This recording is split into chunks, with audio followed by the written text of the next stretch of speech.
If you love collectibles and hot takes, you've come to the right place. Because today on Collect These Takes, we discuss a massive Wemby sale, a Babe Ruth jersey sale sets a new memorabilia high, and Fanatics and GameStop are bringing the card community closer together. Let's get into it.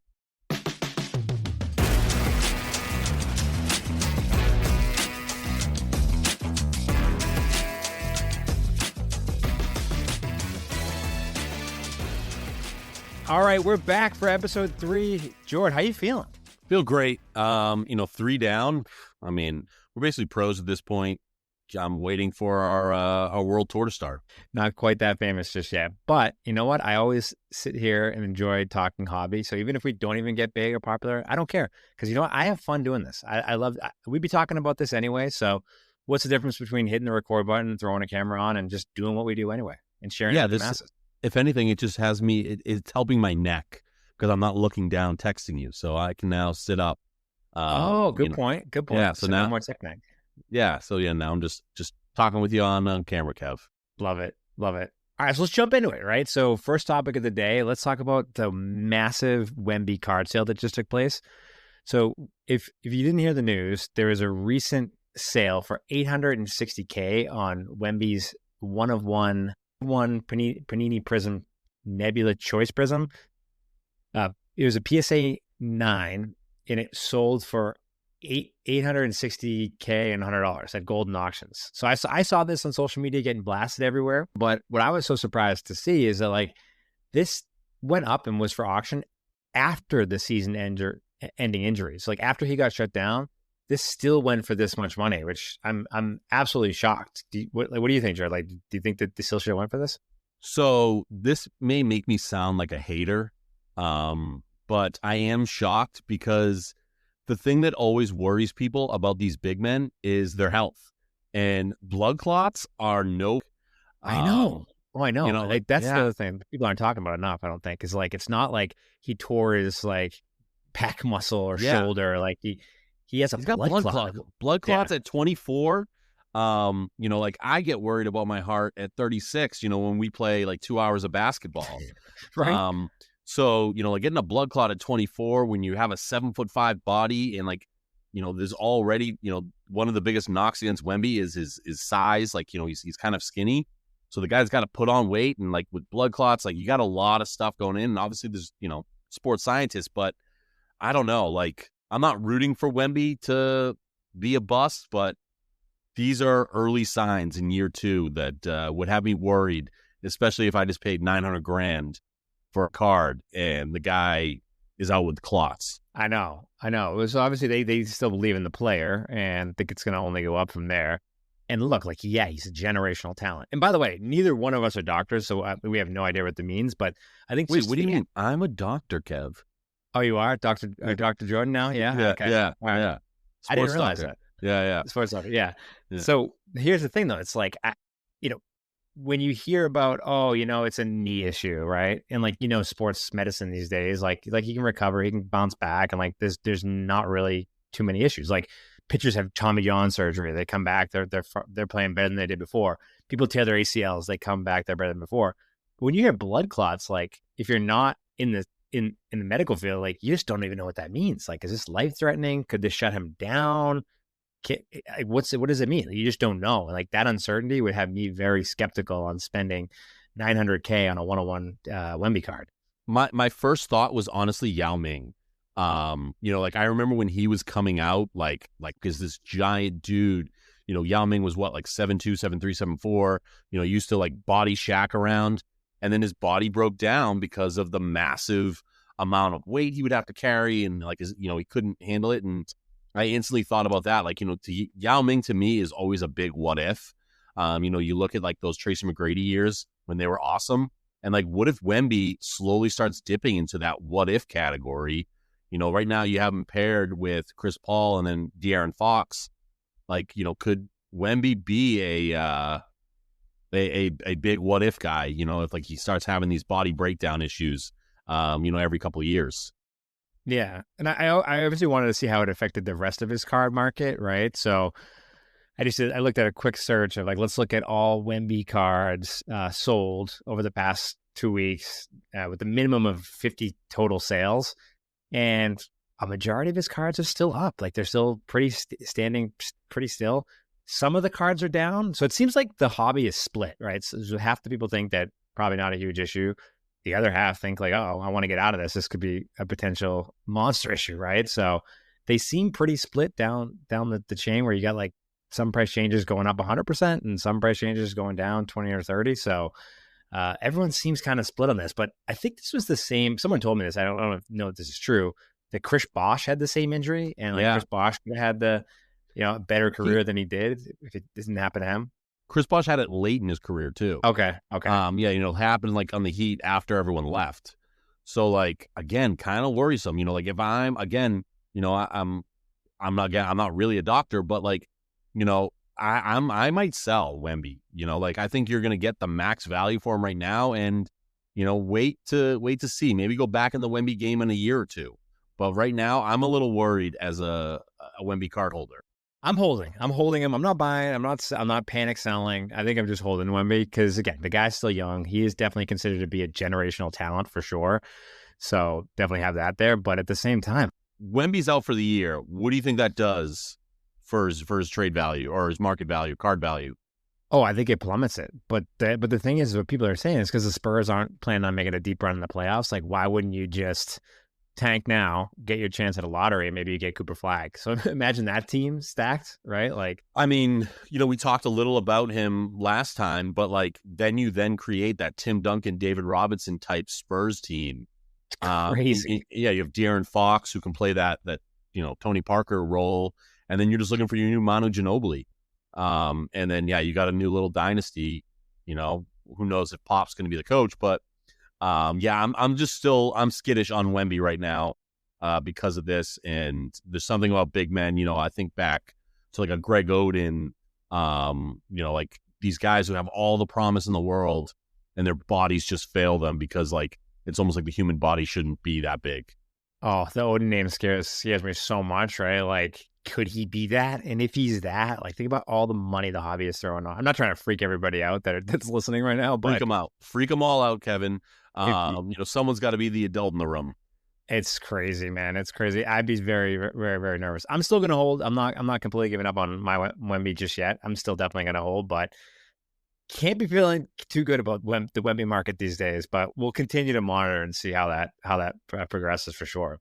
So in some other news, so the Babe Ruth card, so that just shattered also a new record as we're talking about close to millions of dollars or millions of dollars worth of cards.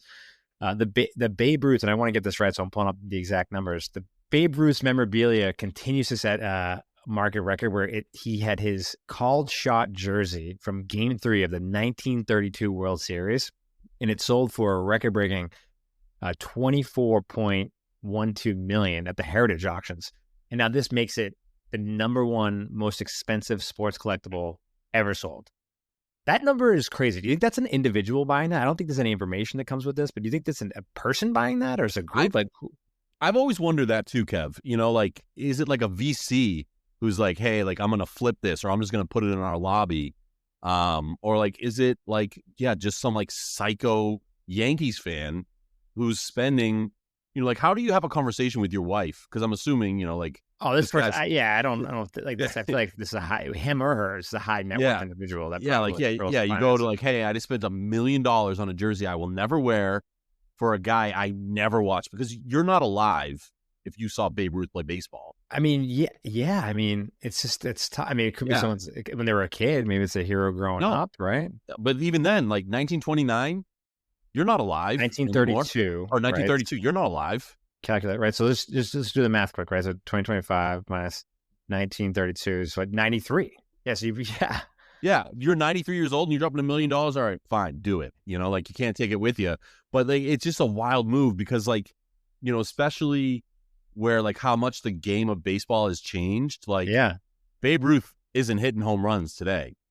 Like Babe Ruth's a minor league player. Hot take from me. Yeah, right. I mean, who knows, right? I mean, it's completely changed, but at the same time, I don't like to compare errors personally because I just think it's hard to make the comparisons. But at the same time, it's like I know it's a recognizable name, but 24 million. It's just there's probably a limited market of who can buy that, right? Yeah. Like, how much do And you how much do you have net worth wise that you can spend 24 million? That's why I don't know. I wonder if it's an individual or if it's a group. That's if it's a group and they I think look it at is it a as group. investment. But That like, is it an investment though? Because like, you got to look at an investment over the course of however many years. And like, we both have children. I don't think that our kids are gonna really know who Babe Ruth is. I know that's hard to. I mean, maybe with like something like just like it'd be like a myth at that point in time. It's almost getting to Like, the point where it's a myth now. yeah, 20 years from now, do you think like, our kids are gonna be like, oh yeah, Babe Ruth? I mean, besides like that's the name of every, like little league baseball league is Babe Ruth League. Yeah, Like no one's gonna know who Babe Ruth is. or candy He's bar. Yeah, right. yeah. Like, he's not moving needles, and but baseball memorabilia has always been like kind of interesting to me. And to put it into perspective for folks, right? That it surpassed the original Mickey Mantle 1952 Topps Mickey Mantle baseball card PSA 9. That in 2022 sold for 12.6 million. So not only did it take it over the number one spot, it almost nearly doubled it, Yeah, which is crazy to me. Which I guess it's not apples to apples because it's a card to a jersey. But take another jersey reference, for example. Michael Jordan's 1998 NBA Finals jersey, arguably one of his marquee games, sold for 10 million back in 22. That's the highest price anyone paid for a game worn jersey. So if you're comparing it to memorabilia, almost doubled the first place previously. If you compare it to jerseys, it definitely doubled it and more than doubled it. The Jordan jersey, which is just crazy to me because so like it sets a new precedent, a new high for collectibles across the world for sure. yeah. But like with Jordan, he's at least in the lexicon of like pop culture. Like you can't go outside without seeing 15 people wearing his sneakers, or like he owns a NASCAR team. He just sold his NBA team. Like he's still somewhat relevant in the last 40 years of basketball. Who though cares about Babe Ruth anymore? Like, who is that for? Yeah, like the brand longevity of Jordan is going to be around a lot longer than Babe Ruth. Like Babe Ruth doesn't exactly. There's no Babe Ruth sneakers. There's no Babe Ruth logo, right? Like there's nothing there, right? So, and yeah, so bring it back to your point about an investment.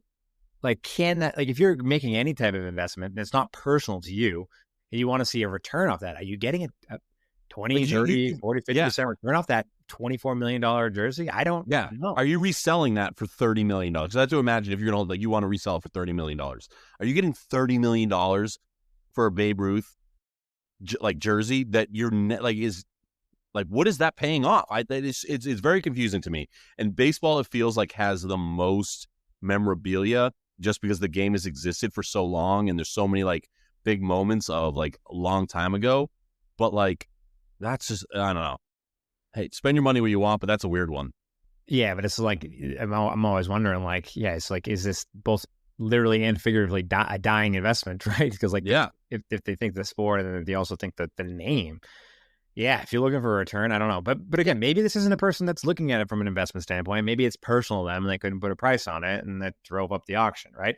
But that number tells me there was more than one individual involved in it. Driving it up like that it means there's some sort of bidding war to get it to that high. So that means there's multiple people with that amount of net worth that can go after this. Again, I'd love to know if it was a group. Tinfoil hat. Yeah. Some money laundering, do you have, like, people trying to hide money in art, and in collectibles? Trying to hide it that way. Because, like, it just doesn't make sense. Like, I can't see if you're holding on to that sleeve 10 years. I mean, now. I'll have to read more about it, like, to see who it actually is. I feel like, if you were going to do that and you'd maybe want your name out there, maybe, I don't know, maybe not. Maybe you have a bunch of money. Like, what do you even care? But, like, don't you want to be the one that brags? Like, look at me, I bought this $24 million jersey. I don't know. If you feel like you're going to drop that on a cash, unless, again, it was something that was ultra personal to you. And just a couple other notable, while we're on the subject, the Hornets Wagner card, 6.6 million back in 21. Mark McGwire's 70th home run ball from that 1998 season, and he had 3 million. So again, that 24 million just sends it's like an all-time new high. It's just really. Do you know the story behind the Mark McGwire ball? I don't know. I probably do if you told me, but go ahead, tell me. So he hits the ball and this fan catches it. Yeah. And, the Cardinals come out to him. They're like, hey, we want we want that ball back. And he's like, oh, yeah, I'll definitely give it to you. I just want to meet McGuire. They're like, how about we give you season tickets and some signed bats? He goes, no, I just want to meet McGuire. And McGuire said, I don't want to meet him. So he said, you. And he sold the ball for $3 million. Wow. Oh my gosh. And so, but then that means so that was the sale. Yeah. That was the sale. Okay. Wow. I actually didn't know that. That's actually all he wanted to do. And like, he was probably around our age now. But all he wanted to do was meet Mark McGuire because like he was he was a diehard Cardinals fan. And McGuire didn't want to come out and meet him. So he's like, all right, you dude, I'm going to go sell this. And, McGuire could have had this ball personally, or the Cardinals could have this ball personally. But because McGuire was kind of being a dick, this dude goes out and sells it. And, kind of like, sliding doors, that doesn't exist. Like that changes kind of the hobby trading. Well, what would you have done with the ball? Would you have given it to McGuire as a keepsake? If I got to hang out with McGuire, I think like I'm big on like the story of it, like, hey, Mark, you got to go out to dinner with me. And then like, maybe I try to talk him into like, we go out to the club after, and I just have like a wild night with Mark McGuire. And then forever I have that story, and then me and Mark McGuire become best friends. We buy a timeshare in Key Largo together, and all because I gave him that ball. Fair. I don't know, man. It is pretty wild how memorabilia gets up that high. But as you know, obviously there's a bunch of trading cards in the mix there as well. So it is pretty wild to see how high these things can get. And sports memorabilia is taking a serious forefront in terms of the amount of cash spent. And this definitely sets that new precedent for it. Now, in other news, right? You saw that there's a lot of people jumping into the hobby. A couple weeks ago, we were talking about Brady getting into the hobby now. But Fanatics is now launching Topps Rip Night across the country as well. And then also GameStop, I heard, was doing these Rip and Ship Nights. So what's your take on this kind of like back to in-person brick and mortar style of buying? I personally think it's pretty cool, but I'm curious what your thoughts are. I think it's cool too. So, I live in like a, outside, a major city, but there's a few of those kind of like locations near me. And I've seen them like doing things where, like you and I used to do stuff like this, where we'd wait in line at GameStop, for Madden drops. Yeah. And, some of the funnest times ever. Yeah. Is like, I have fond memories, just like waiting up for that midnight release and just, we're wearing our jerseys. Yeah. And when I saw a bunch of people in line, wearing like, random jerseys, I was like, oh, like that's cool. Like, at first I thought it was for a Madden, but then I realized it was out of season and they were there, just for cards, to see them, waiting outside, a gaming spot. It's like part of their origin story. That's where we're spitting out hot takes.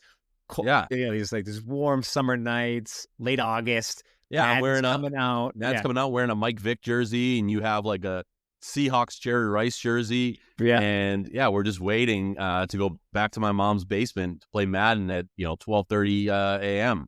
Oh man, I'm feeling very nostalgic right now for sure, man. And so you know what? If these kind of like these Rip Nights have drive into that and kind of bring the community back together, especially it helps out these local businesses and these local hobby shops. Like I'm all for it. I love that because like part of what drove me to doing this podcast is I want to interact with more people and talk sports, talk cards, right? Get casually back into it, right? It's a way to, connect with people. And I also think too, like, this may argue against our point about baseball, but it's just a way to like swap stories of like, you pull a card that's maybe not worth a lot, but like, oh, like, let me tell you about Mike Allstott, like, let me tell you about like the 2002 Tampa Bay Buccaneers, you're just sharing like stories of that, that's fun. And it's so funny you said something like that. I was just having a conversation with an old friend about this. He's like, oh, what team did Keenan McCardell play on again? And I was like, I rattled off. I was like, Bucks, the Chargers. Yeah, exactly. Yeah, exactly. He sent me like a Steve Atwater card, and it's like, speaking of throwback, I had a Ricky Williams card that I pulled out, and I was like, oh man, they're like beasts. Yeah, right. It's just like there's that old meme that like guys can have a full night just saying names of old athletes, and that's very true. We very much can, but like that's probably why baseball memorabilia sells for so much, because like.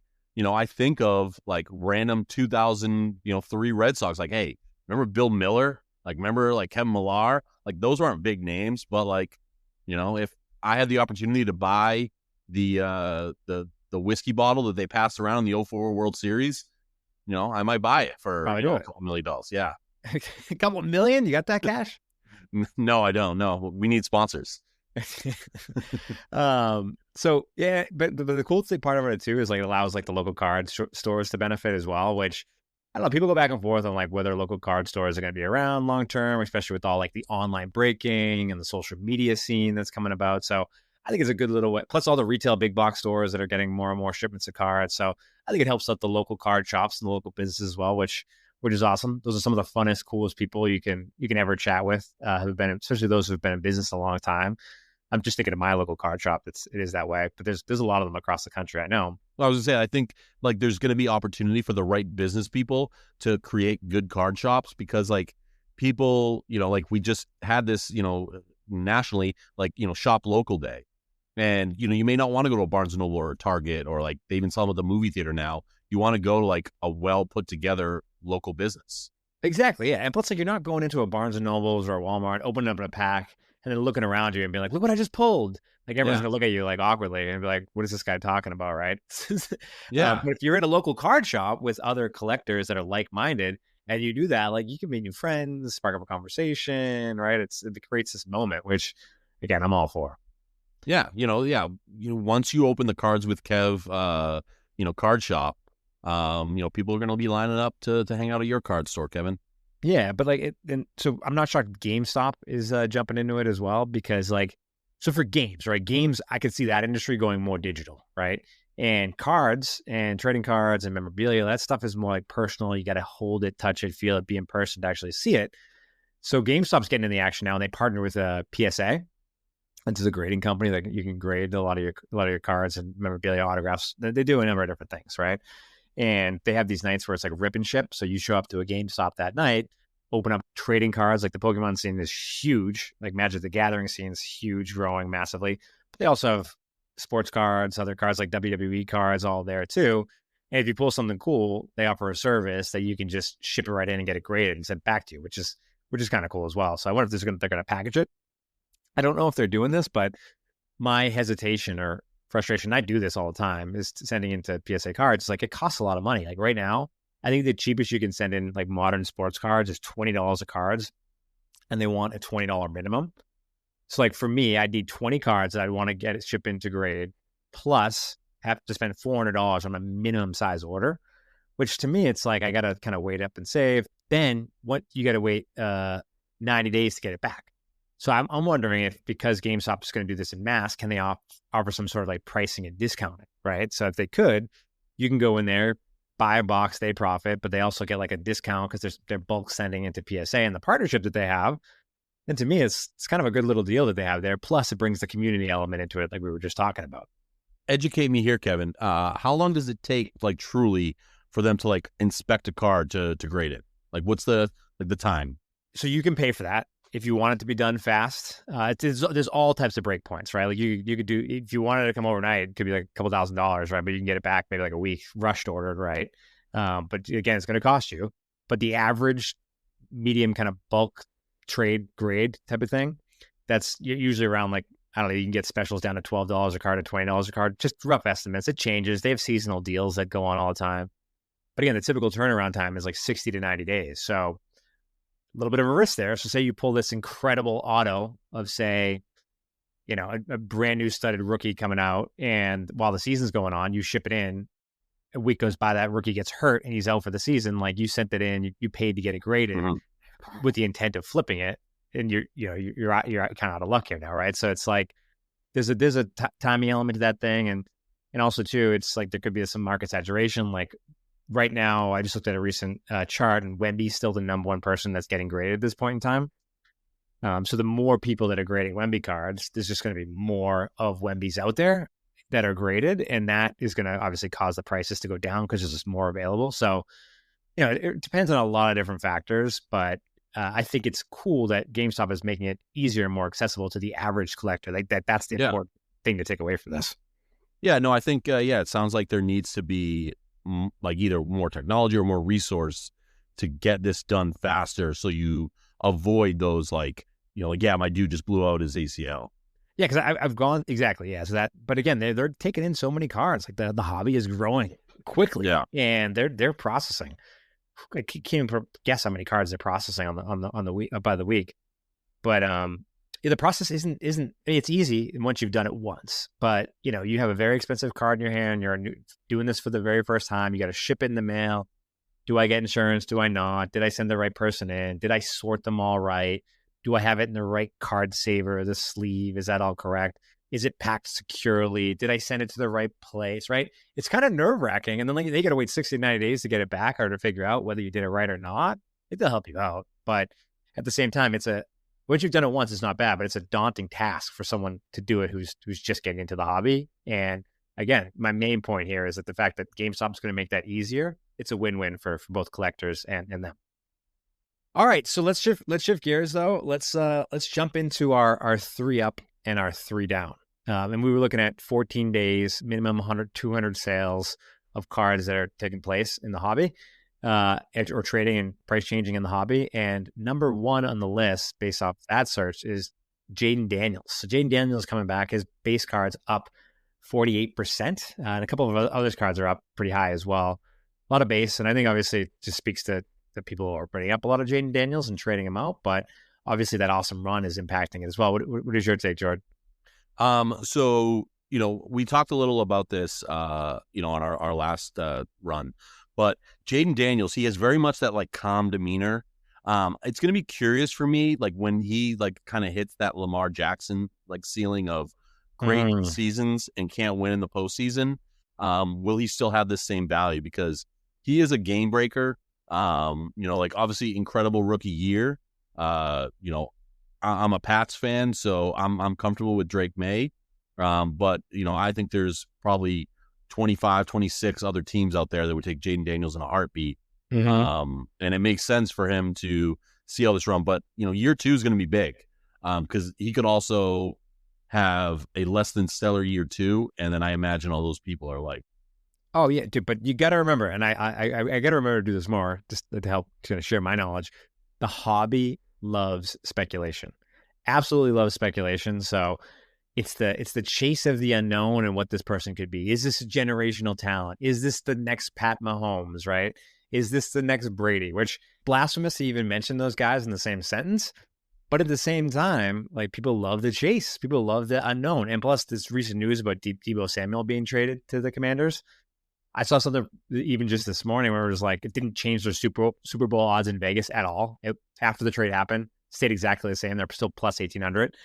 So, I'm wondering if that's going to fuel more of the hobby speculation now that it seems like he's got a new weapon to play with. Yeah. I mean, I'm curious to see, or like, I'd be curious, like going into this new football season on a week to week basis, let's say like week 1, Jaden Daniels throws like 5 touchdowns, 3 to Deebo. Are people like, buying like crazy because like this guy's going to have an MVP year? That's how it works, man. That's how it works. That's how it works. It's like, I love that stuff. It's like fantasy football, where everyone wants to trade for or pick up the guy who just had 3 touchdowns week 1 and then he never plays again. Right. Exactly. I'm still bullish on Jaden Daniels. I mean, I think just coming out of that run, NFC Championship in his first year, I think he's more of a pocket passer than Lamar Jackson, which I think is exciting people a lot. Like, I'm always big on the guys that are like run to throw. So like Lamar Jackson, like he's a runner. He's a designed run guy. Like he's in there, makes crazy plays. He can throw on the run, obviously, but more of a run first type of guy and can pick it up with his legs. Whereas like Pat Mahomes, he uses his legs to get a pass open, right? He just kind of throws that thread out. They're not designing runs every other play for Pat Mahomes. Like on a 4th and 2, 4th and 3, got to have it. Like, will they run him, design play? Yeah, but majority of the time, he's not that run first guy. And I think that Jaden Daniels, if he's leaning more towards that Pat Mahomes camp, is what excites people and what's fueling a lot of the speculation. So next on the list, though, is Kaylin Clark. And we were wrong on our last episode. We saw her trending downward. And this is why, obviously, we talk about the data on a weekly basis. We saw her trending down. I thought she was hitting a bit of a bubble. Turns out, no, she's actually seeing a bit of a surge. And her prices are up 20, 30% across the board as well. And I've seen one of her base cards, Prism Base, it's like $50 right now. And it's pretty wild to see how much she's surging. I know she's the face of the WNBA. And I know that obviously it's just extremely marketable, but when is it going to pop? Because there has to be a ceiling to her prices, I think. I don't think there's a ceiling right now. Like there will be a ceiling, but I don't think we've even come close. Like this girl is going to change everything. Like she already has, like, her agent made that comment about like she will never be compensated for what she's worth to the WNBA. We're going to see expansion teams. They're probably going to play more international games. Like, international women's basketball is already big. That's why most of these girls play like in Russia or, wherever, because like they get more money out there. But Caitlin Clark is going to change the fucking game. She's probably, I guarantee, going to be the first $1 million a year WNBA player. And her value is just going to keep going up. Like, I think anything less than 3 WNBA championships. I mean, the WNBA rather has to invest in her and her presence for sure. Like she's the most marketable face, arguably, that they've ever had, right? Since like Candace Parker, right? She's such a household name and face. That tournament season last year was electric, right? So they better protect and keep her. Because I think at one point in time, people were saying that she was thinking about maybe going overseas or something like that, or leaving the league. Whatever they got to do, they got to keep her in that league because they'd be crazy if they screw that one up. Yeah, no, I think everyone's just gonna throw the bag at her. Like, I'm sure her State Farm endorsements, or she's buddies with Taylor Swift now. But like I think the only thing for her is just like keep her body healthy. Invest in her body, and but keep buying Caitlin Clark. There's some great other girls around that I like Paige or someone else, but she's great. Big Caitlin Clark fan. I think we are. And the other one that is up is Arch Manning. So 2024 Prism draft picks base up 20% this week. Again, the price change is pretty significant. It's still around $10, but the volume's still more or less the same. But 218 cards have sold in the past 2 weeks. So Arch Manning's getting a little bit of speculation. I'm not going to lie. I'm not the biggest college football fan around this time of year. But what do you know about Arch Manning? Any scouting report? I mean, my big scouting report is, just an undying hate for the Manning family. We've made it very clear, we're Boston guys. So, I've never seen a Manning that I liked, like post-career, like Peyton and Eli, like, they're funny guys. But if Arch Manning, he showed during the season, when Quinn Ewers went down, he was great. I think he's probably going to have a great year. Probably be top 5 in the Heisman voting. Probably a top 5 pick, but there's just something about the Mannings that I just will always hate.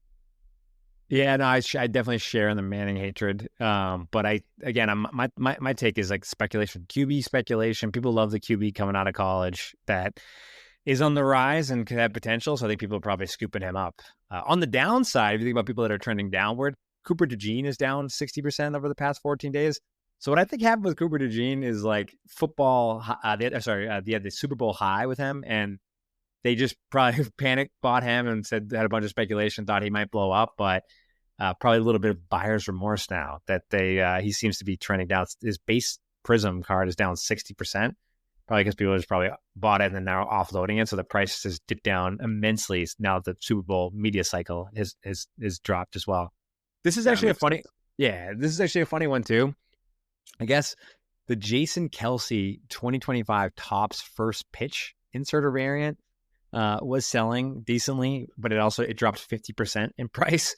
So there's Topps does this a lot. They do like the sports crossover. Like they had a Wemby card, like rookie card crossover, but now they had a Travis Kelce, and that seemed to spike up during around the Super Bowl hype time frame.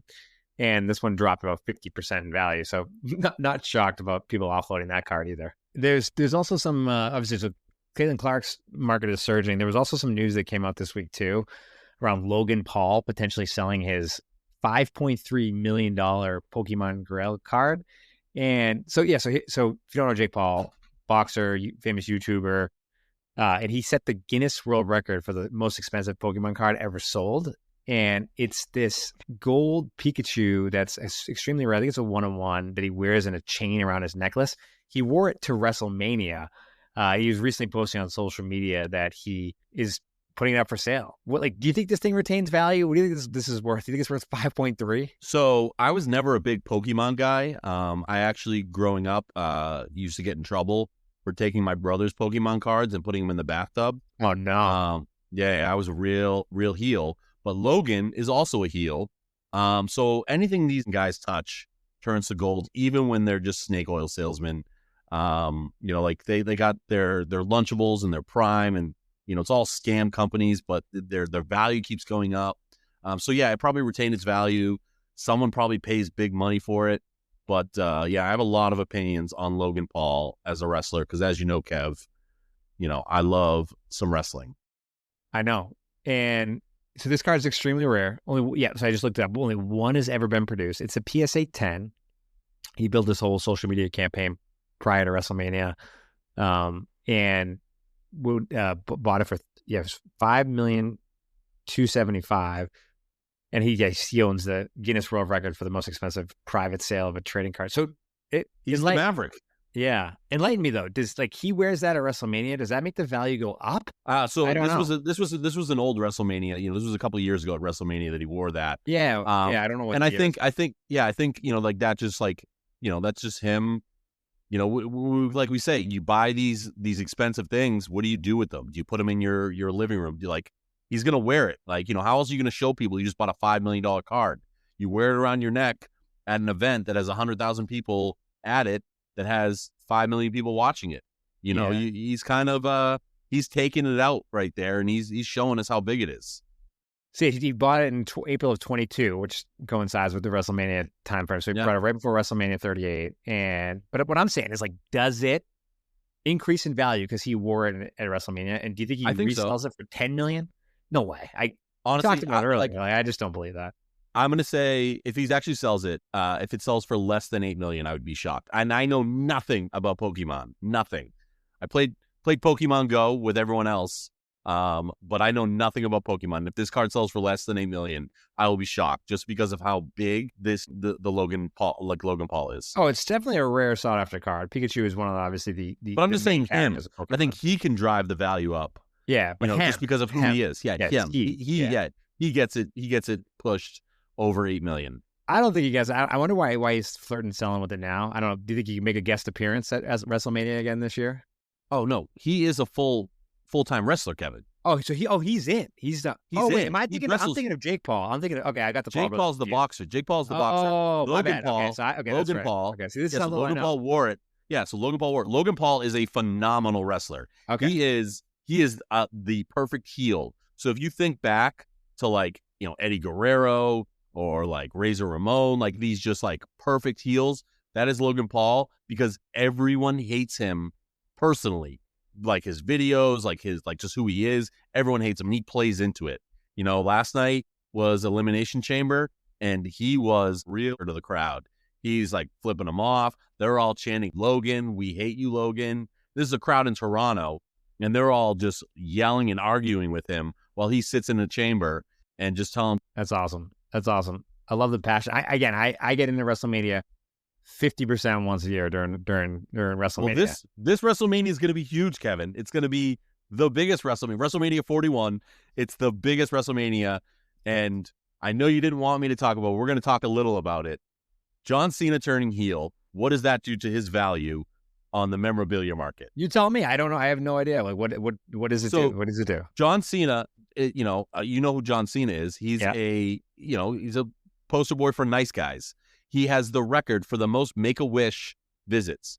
So no one has ever cared more about dying children than John Cena.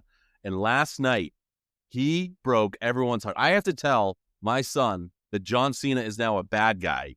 And I'm just, how dare he? I'm devastated to have to break this news.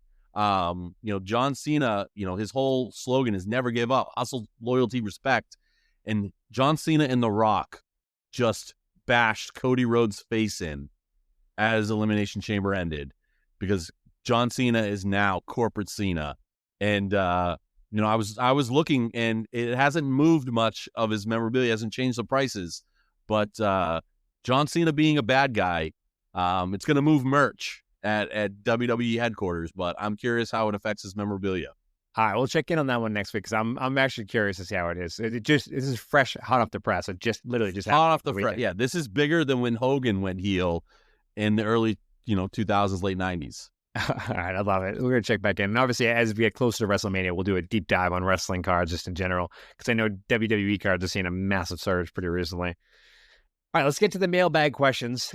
Bring this one home and land this plane. So, all right, So this is a good question. This was sent over Instagram. Again, if you have anything for the mailbag for us or questions, submit them.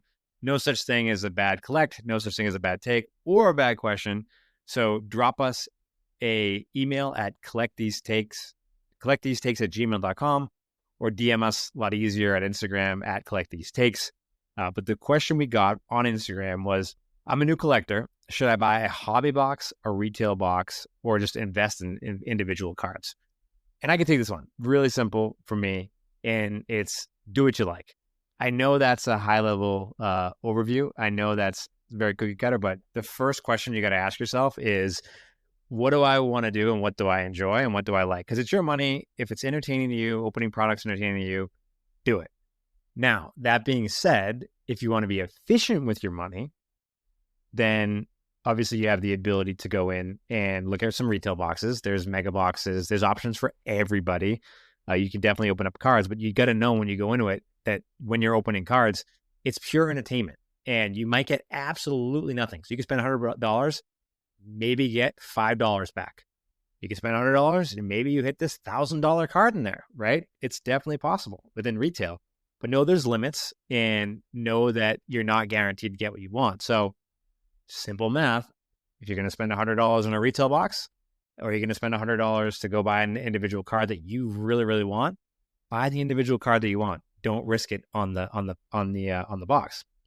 Now, hobby boxes get into a whole different echelon and ball game, but I know they are really popular. So I try to maybe get a hobby box once or twice a year. I set limits for myself because for hobby boxes, like a Prism football hobby box this year, guess how much you think that box goes for, Jordan? I have no idea. $100? Nope. So the $100 is for the retail stuff, like the cheaper stuff. What do you think some of the more expensive stuff gets to for football? $600? So it's double that. $1,600 for a NFL Prism hobby box, and that's what I last checked about a day or two ago. Right? It could go up, it could go down, but it's probably not going down, especially with this rookie class that we've been talking about. So if you're opening up hobby boxes, like again, you could get $100 back from that $1,600 buy. And you could buy a lot of individual players that you specifically want and some awesome cards, like a card show or on eBay or some of the other trading locations, right? So whether you're going to take the $1,600 and buy the cards you want or completely roll the dice, be ready to gamble that. And it's important to know that. And that's the advice that I give to first-time collectors is do what you like within your means, right? Don't let anyone tell you that it's stupid to rip boxes, it's stupid to rip retail or any particular product. Like if you enjoy it, it's pure entertainment value. If you're going to spend that money at a bar or at a dinner, like spend it on opening it up if that's what you enjoy. But if you're going into it, spending $1,600 and you really want a Drake May silver rookie card, right? Don't expect just because you spend $1,600 that you're going to get that. Go buy it for like $200 or $300, and then you have tons of extra cash ready to play with. So yeah, that seems like the more logical move. I mean, again, I'm a guy who knows nothing, but I think if you're going to spend $1,600, buy 4 players you like at $400 each instead of buying one box that could yield you nothing. Another great question that we got to was, how can I tell if a rare or a parallel or a short print card? So it depends. Some products, they have it on the back. They have things like refractor on the back. They put the actual parallel on the back of the card and they would tell you. Some of the even bigger name products, they do not. This is something that you have to research and look up on your own. And there's tools out there. Like we were talking about Market Movers a lot. We were talking about Card Ladder before in the past. You can go on eBay and search it and filter it by sold cards.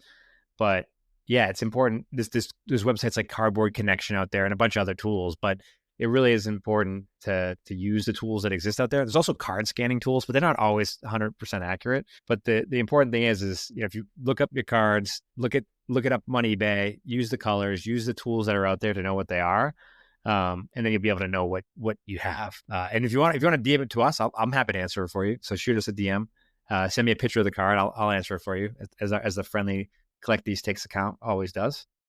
But so again, if you guys have questions for the mailbag, drop it at Collect These Takes at Instagram or email us at collectthesetakes@gmail.com. As always, we appreciate you all. Catch you all on the next one.